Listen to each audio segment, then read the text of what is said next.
7 SMP bertemu lagi dengan Miss Lucy. Kita masuk dengan mata pelajaran IPS. Tapi Miss sebelumnya berharap kalian dalam keadaan sehat ya Dek ya. Tetap semangat belajar di rumah. Ambillah pulpen dan pensilnya. Kita mulai belajar ya Dek.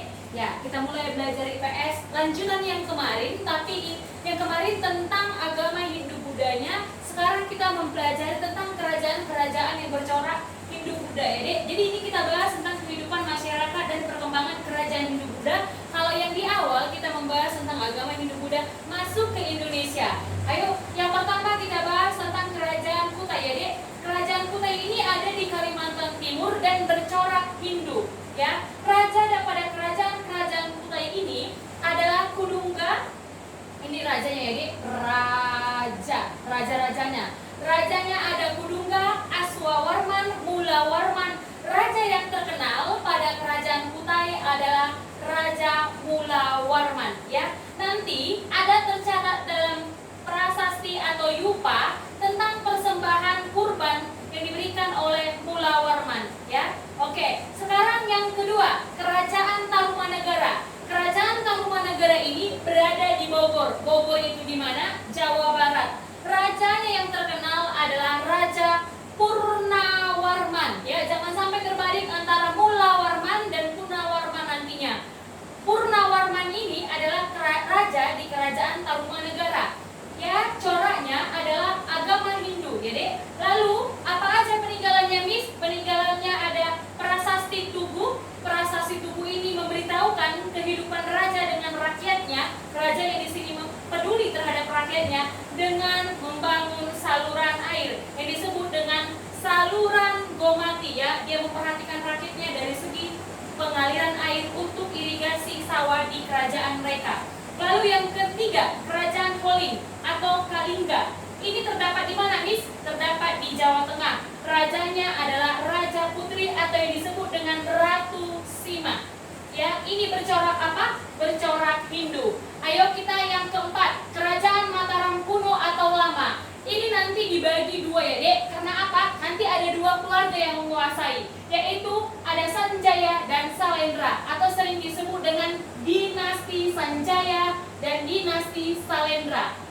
Dinasti Sanjaya itu menganut atau bercorak Hindu, kalau Salendra menganut Buddha. Oke, yang pertama kita akan bahas tentang Kerajaan Mataram yang berdinasti Sanjaya. Yang pertama, raja pada Mataram kuno atau dinasti Sanjaya adalah raja yang pertama adalah Rakai Mataram Sang Ratu Sanjaya. Ini rata-rata perempuan semua nanti yang memimpin. Tapi Miss nanti akan membuat raja atau ratu yang pertama saja, yaitu Rakai Mataram Sang Ratu Sanjaya. Dan yang kedua yang terkenal adalah Sri Maharaja Rakai Pikatan. Ini adalah ratu atau raja yang terkenal pada masa kerajaan Mataram kuno untuk dinasti Sanjaya. Ini terletak di mana, Miss? Di Jawa Tengah. Tadi Miss bilang ada dua dinasti yang menguasai.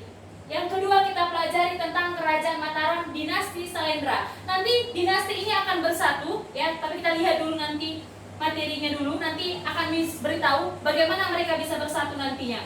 Yang kedua adalah Kerajaan Mataram kuno khusus dinasti Salendra. Itu terdapat di Jawa Tengah bagian selatan. Rajanya ada dianya Raja Samara Tangga. Dan yang kedua ada Pramodawardhani. Oke, nanti si Pramodawardhani ini ada kaitannya dengan Sri Ratu Pikatan. Jadi kita bahas tentang kerajaan dinasti Salendra, bagaimana mereka bersatu.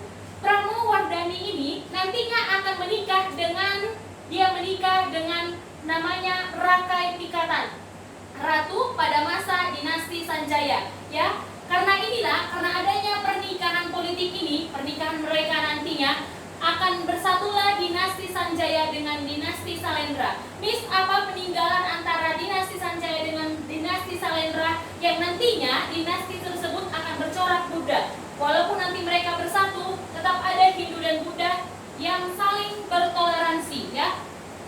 Dulu mereka terpecah, ada dinasti Sanjaya dan dinasti Salendra. Tetapi karena menikah antara Pramodawardhani dengan Rakai Pikatan, Sri Maharaja Rakai Pikatan ini, makanya bersatulah antara dinasti Sanjaya dengan dinasti Salendra. Oke, sampai sini mengerti nanti bagaimana mereka bersatunya, dan terciptalah toleransi antar umat beragama pada masa Mataram kuno karena adanya pernikahan mereka. Oke, lanjut yang kelima, Kerajaan Sriwijaya. Kerajaan Sriwijaya itu di mana? Ingat aja kampus yang bernama Sriwijaya ya. Di mana itu, Dek? Di Palembang. Abad keberapa itu? Abad ke-7.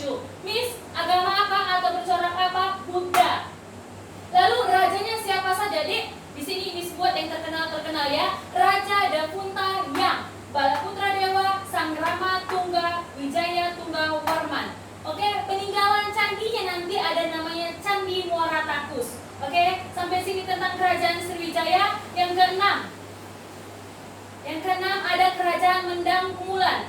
Mendang Kumulan ini ada di mana, Miss? Di Jawa Timur. Rajanya Dharma Wangsa dan Erlangga. Lalu agama apa yang dianut? Agama Buddha. Lalu yang ketujuh, Kerajaan Bali. Kerajaan Bali ini menganut atau bercorak agama apa? Hindu. Ya, sesuai dengan namanya, kerajaan itu Bali, berada di Bali. Lalu raja-rajanya ada Raja Wangsa Wardewa. Lalu raja yang terkenal ada Sri Chandra, Bayangsika, Warmadewa, Udayana. Ya, kalau kita dengar nama Udayana ini nama universitas di salah satu di Bali ya, Dek. Lalu Anak Wungsu. Udah, inilah tentang kerajaan Bali yang menganut agama Hindu. Lalu yang kedelapan, Kerajaan Kediri. Kerajaan Kediri ini menganut atau bercorak apa, Dek? Hindu. Raja yang terkenal adalah namanya Raja Jayabaya. Kerajaan ini pernah terjadi perang saudara antara Jenggala dan Kediri ya. Pernah terjadi perang saudara. Nanti ada pertanyaan disebut tentang ini. Yang ke-9 tentang Kerajaan Singosari. Kerajaan Singosari ini bercorak apa? Hindu dan Buddha awalnya, akhirnya nanti dia menemukan atau bercorak Siwa Buddha. Digabungkan antara Hindu dan Buddha menemukan ajaran yang namanya Siwa Buddha. Oke, raja-raja, Miss kasih tahu dulu daerahnya itu di Malang, Jawa Timur, tempat Kerajaan Singosari. Raja-rajanya ada Ken Arok, Anusopati, Raja Tojaya, Raja Kertajaya. Masih ada lagi raja-rajanya, tapi inilah yang berperan penting pada Kerajaan Singosari. Lalu kerajaan ini hancur kenapa? Kerajaan ini hancur akibat serangan dari Jaya Katuang. Oke, sampai sini tentang Kerajaan Singosari. Lalu kita akan masuk ke Kerajaan Majapahit yang nanti juga akan memberi pengaruh terhadap Nusantara atau Indonesia untuk kedepannya. Yang ke-10 ini tentang Kerajaan Majapahit. Miss, Kerajaan Majapahit ini bercorak apa? Kerajaan Majapahit bercorak Hindu-Buddha. Walaupun nanti ada yang menonjol antara Buddha dan Hindu, ya. Lalu tapi kerajaan ini bercorak Hindu-Buddha, dua agama. Lalu di mana ini, Miss? Di Mojokerto, Jawa Timur, ya. Raja-rajanya ada Raden Wijaya, Raja Jaya Negara, dan ingat ada Hayam Wuruk, ya, untuk Kerajaan Majapahit. Lalu pada masa pemerintahan Jaya Negara, ini Jaya Negara, sering terjadi pemberontakan, sering terjadi keributan atau perang ya, Dek. Lalu pemberontakan itu dapat dipadamkan, dihentikan oleh siapa? Ada pati mereka. Pati itu siapa? Pati itu adalah penasehat raja atau penasehat kerajaan. Karena adanya si pati atau Gajah Mada ini tadi, pemberontakan tersebut dapat dihentikan dan dipadamkan. Karena jasa si Gajah Mada atau pati Gajah Mada ini, dia mengucapkan sumpah. Namanya Sumpah Palapa, ya kan? Kalian ingat ini. Artinya yang diucapkannya tersebut adalah saya tidak akan makan